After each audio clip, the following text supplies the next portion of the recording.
大家好，我係 Jackie Sir。上條片我哋學咗點樣用3個步驟去 factorize cubic polynomial 同埋 solve cubic equation， 仲教咗點樣用計數機 program 去試 factor 同埋做長除。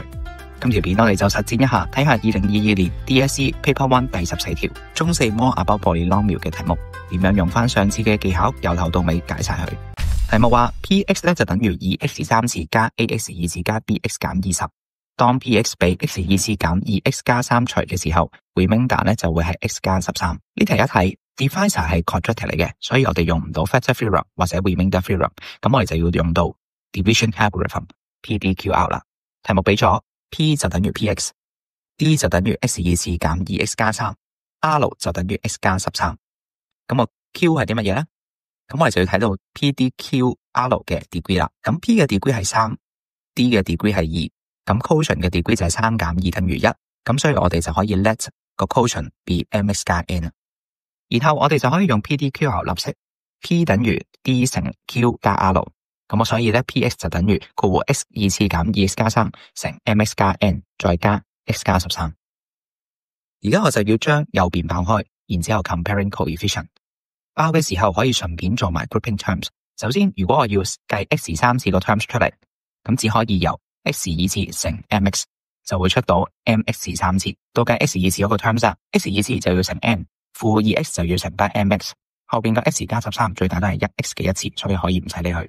到 x 個 terms 啦，負 2x 就要乘翻 n， 3就要乘翻 mx， 最後再加埋後邊個 x， 最後到 constant term， 3要乘翻 n， 再加埋後邊個13。完成後我哋就可以 comparing coefficient 啦。我哋 compare x3 次嗰個 terms 咧，就可以睇到 m 係等於2，而 compare 個 constant term 我哋就得到 3n 加13等於負20，所以 n 咧就等於負11。好啦，所以我哋將 mn 代翻落條式度，所以 Px 就等於 2x3 次減 15x2 次加 29x 減20，即係話 a 等於負15， b 等於29。part B 我哋就要試下 x 減5係咪 factor， 呢度就考 factor theorem 啦，即係要代個 x 等於5落去 Px， 如果係等於0嘅就係 factor。P5 就等於2乘5嘅3次，再減15乘5嘅2次，再加29乘5減20，計完呢係0嚟嘅，所以 x 減5就係 Px 嘅一個 factor。part C 有人話 Px 等於0咧係有2個 irrational root 嘅，問我哋真唔真？咁我哋就要揾晒所有 root 出嚟，再睇下係咪屬實啦。重溫一次，如果要 solve 一個 cubic equation， 即係上一條片個3部曲，撞 factor 用長除，最後再 factorize 個 quadratic polynomial。喺呢度咧，我哋就可以用到計數機嘅 program 去幫手啦。計數機 program 3入條 polynomial 入去，2 ESC 負15 ESC 29 ESC 負20 ESC。咁 B part 已經講咗啦 ，x 減5係一個 factor 嚟啊嘛。咁我哋就將個 x 等於5代落去5 ESC， 等於0，搞掂。咁即係證明我哋個 part B 冇錯啦 ，x 減5的確係一個 factor 嚟嘅。好啦，然之後繼續撳落去，計數機就會出翻2負5 4。好啦，咁即係話咧 Px 可以寫做括弧 x 減5乘翻括弧 2x2 次減 5x 加4，然之後第3步我哋要嘗試再 factorize 個 quadratic 啦。咁我哋用 formula 01，睇下可唔可以 factorize 到 2x2 次減 5x 加4。formula 01 2 ESC 負5 ESC 4 ESC， 結果出咗 math error， 咁即係話我冇得再 factorize 落去啦。